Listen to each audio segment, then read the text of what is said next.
Një shkëputje shkurtër, i kthehemi më njëherë.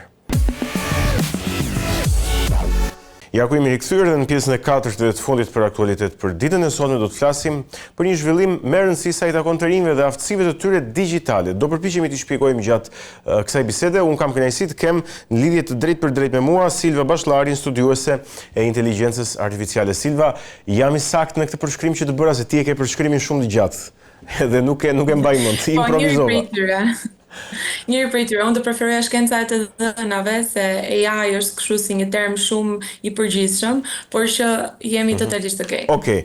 Tani, për të përmendur shumë shkurt, po themi cili është rezultati i studimit të Eurostat sa i takon aftësive digjitale në të gjithë Evropën dhe Shqipërinë përfshirë, mund të themi që sipas dhënave të fundit Eurostat në Evropë 97% e të rinjve mes 16 dhe 29 vjeç e përdorin internetin çdo ditë, ndërsa 88% janë aktiv në rrjetet sociale. Sa i takon Shqipërisë, të dhënat e Eurostatit tregojnë se vetëm 49% e të rinjve nga 16 deri në 29 vjeç kanë aftësi digjitale minimale bazike krahasuar me po themi 73% në Evropë, 73% vajzat dhe 69% aftësi digjitale të djemtë. E rikujtojmë edhe një herë, 49% është sipas përfundimit të Instatit, është zotrimi i aftësive digjitale nga të rinjt shqiptar që renditen ndër më të dobtit si po themi përqindje në të gjithë Evropën, duke ja kaluar vetëm Rumanisë,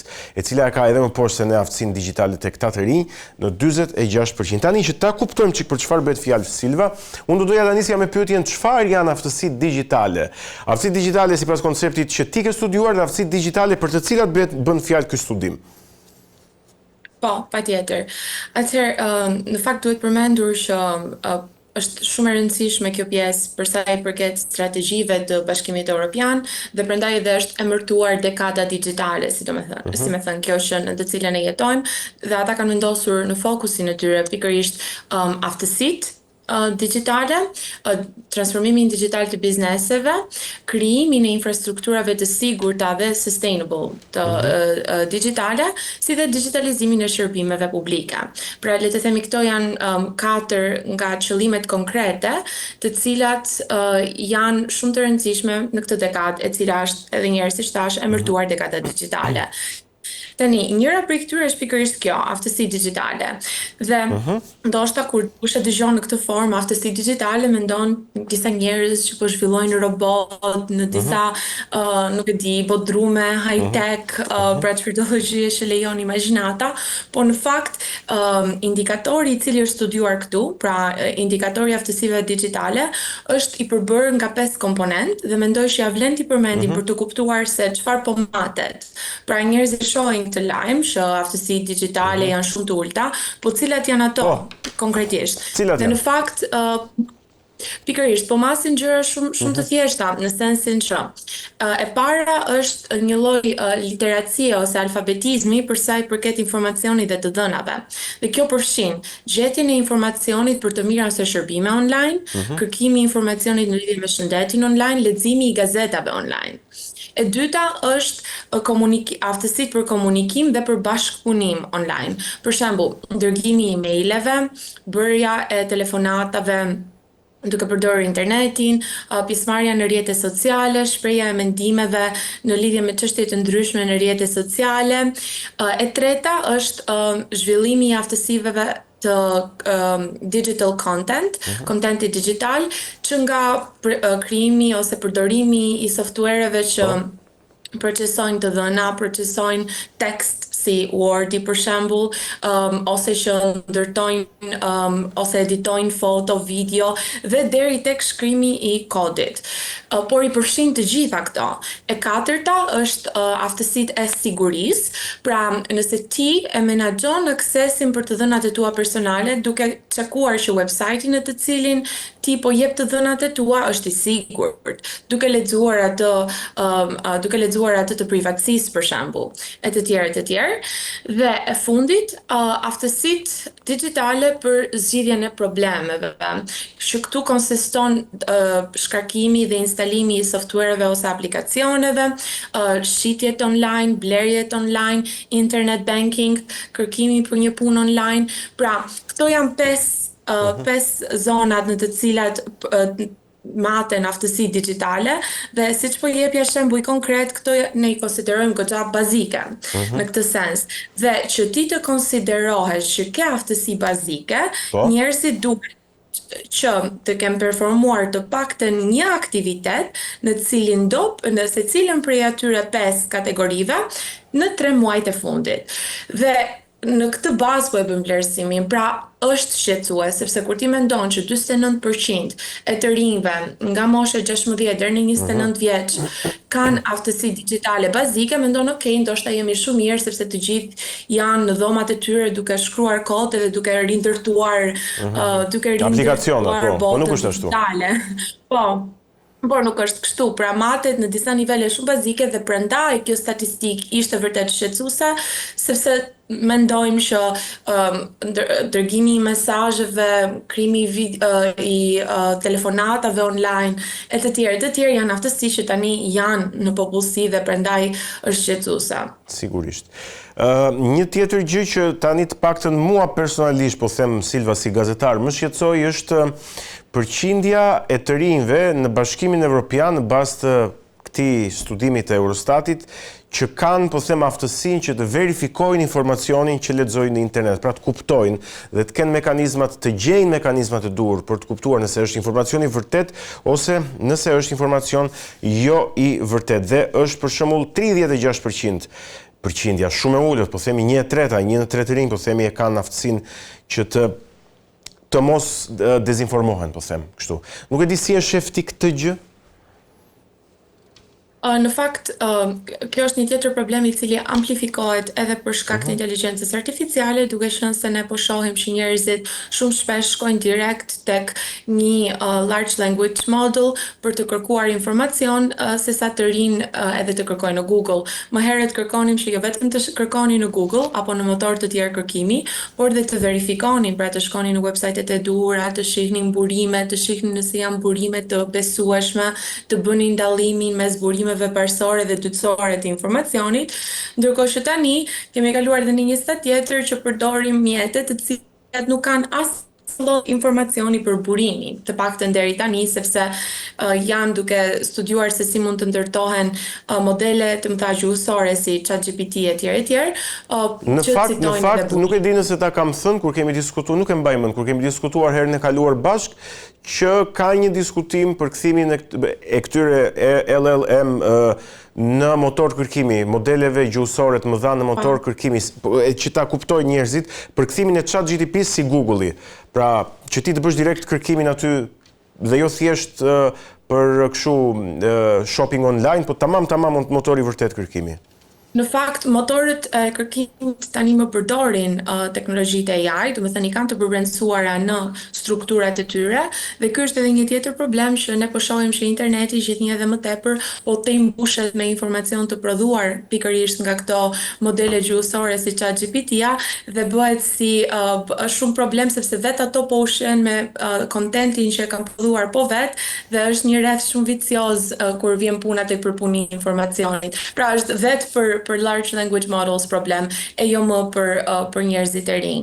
Por mendoj që preke një pikë shumë të rëndësishme e gon që duhet teksuar që ekziston një lloj rëndësie shumë e madhe dhe një lloj diferencimi mes aksesit në internet dhe aksesit në mjete të caktuara ose infrastruktura të caktuara dhe aftësinë që kanë njerëzit për t'i përdorur dhe për t'i përdorur në mënyrë kritike këto mjete, këto infrastruktura.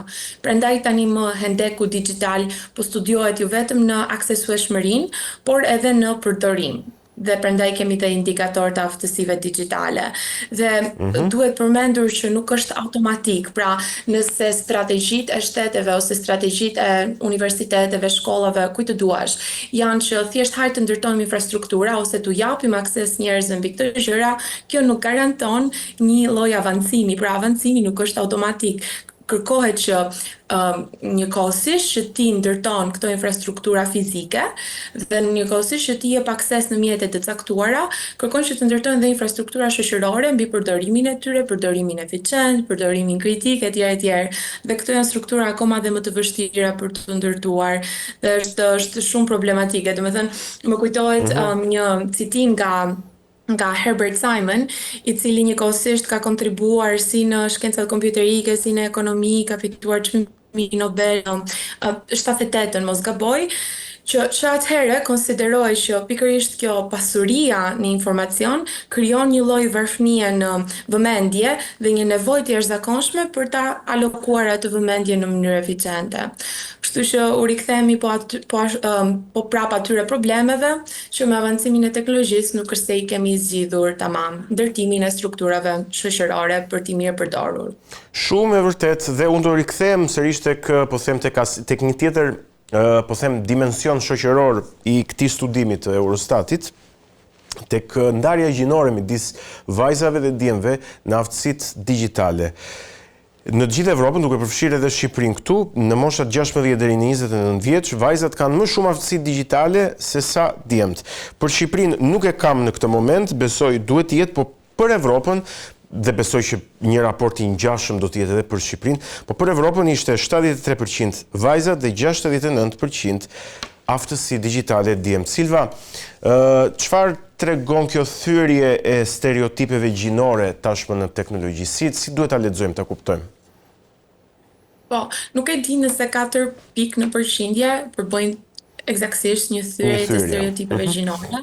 Do me thënë, është e vështirë për ta definuar që duhet parë tamam se çfarë ndodh aty dhe duhet parë nëse le të themi ekzistojnë diferenca në grupe të ndryshme, pra është thjesht që siç thamë që ti ke aftësi digjitale të editosh video online dhe të postosh në rrjete sociale, dhe është tjetër gjë nëse ti je duke ndërtuar ose zhvilluar kod, aplikacione apo çfarë mund të konsiderojnë aftësi më të avancuara. Kështu që nuk e di nëse mund të them që po, kjo konsiston në një thyerje të balancave apo të stereotipeve gjinore në botën digjitale. Por ajo që mund të përmendim për Shqipërinë, për shembull, ne kemi bërë një studim para disa kohësh për aksesin dhe mendimet që kanë të rinjt në Tiranë në lidhje me komunitete teknologjike dhe kreative, pasi e dim që në momentet e transformimeve të mëdha digjitale është vështirë për institucionet klasike të edukimit që të krijojnë mjediset e duhura, pasi duan kohë që të reformohen, dhe zakonisht në këto kohë mjediset komunitare, le të themi, pra të dijes jo formale lulëzojnë. Dhe prandaj studiuam pikërisht ato, dhe nuk është se të paktën në një analizë paraprake që u kemi bërë të dhënave për pjesëmarrjen në evente teknologjike, për mënyrën se si ata ndihen kur marrin pjesë etj. Nuk është se vërejtëm ndryshime, diferenca statistikisht relevante, sigurisht ka diferenca në përqindje, pra nuk është se janë 50-50 në çdo rast, por të paktën në studimin që bëm ne, nuk vërejtëm diferenca statistikisht relevante mes grave dhe burrave, për sa i përket pjesëmarrjes në evente teknologjike, për sa i përket si ndihen ata kur marrin pjesë, etj. A është teknologjia në këtë sens një dimension që promovon, po themi, barazimin midis burrave dhe grave? Pra, teknologjia si mënyrë të punuari dhe të vepruari, jo si sipërmarrje? Nuk e di, është e vështirë për të thënë, domethënë mund të jetë, gjithmonë mund të jetë e tillë, por unë doja që të më dilnim, domethënë unë i përkas një qasje që është kundër kësaj idesë të determinizmit teknologjik. Për mua teknologjia është shoqëria. Dhe ato trende që ne i shohim në shoqëri, si në qasjen përkundrejt problemeve gjinore, si në qasjen përkundrejt problemeve në punë, do të pasqyrohen duam apo s'duam, patjetër edhe në hapësirën digjitale. Kështu që nuk është se e shoh si shpëtim në vetvete, dhe siç po thoshim më herët, nuk është automatike, pra ndryshimi nuk është kur automatik. Dhe fituesi më i fundit i çmimit Nobel në ekonomi, Acemoglu, i cili e ka fituar për punën e vet me institucionet, por në fakt bën studime shumë të mira në lidhje me avancimin teknologjik, thekson pikërisht që avancimi i shoqërisë nuk është automatik për shkak të teknologjive. Kërkohen disa procese të mirëfillta shoqërore që këto teknologji të shfrytëzohen në mënyrën e duhur për të gjitha problemet shoqërore që ne kemi, dhe nuk ka për të ndodhur kur kështu, erdhi teknologjia, tani çdo gjë do përmirësohet, jo. Silva, unë të falenderoj për bisedën dhe për ekspertizën që solle në studio. Faleminderit. Mirë, ishim me Silva Bashlarin, studiuese e të dhënave dhe inteligjencës artificiale, folën pikërisht për raportin e fundit Eurostat për aftësitë digjitale në Evropë dhe në Shqipëri të rinjve, ku